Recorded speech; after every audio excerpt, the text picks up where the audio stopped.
Tradizzjoni li bdiet 30 sena ilu fin-Naxxar.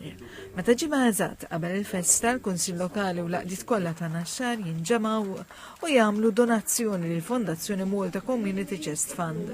Is-Sindku ta' Naxxar, Chris Degwara, qal li f'din it-tradizzjoni annwali iċ-ċerimonja tal-għoti tad-donazzjoni kull sena issir f'każin differenti li jospita r-rappreżentanti tal-għaqdiet l-oħrajn.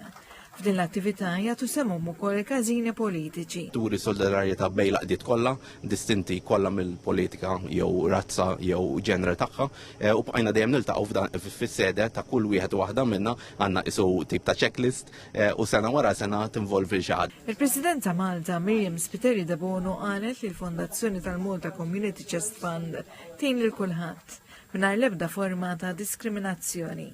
Hija birbla titfa' kemm titfa' fija, dejjem se jkun hemm bżonnijiet, tal-bżonnijiet qegħdin jikbru, il-mediċini neċessarji speċjalment fil-kura tal-kanser huma għaxriet ta' eluf u nagħmlu minn kollox sabiex kull min iħabbat il-bib nkunu f'pożizzjoni li ngħinu.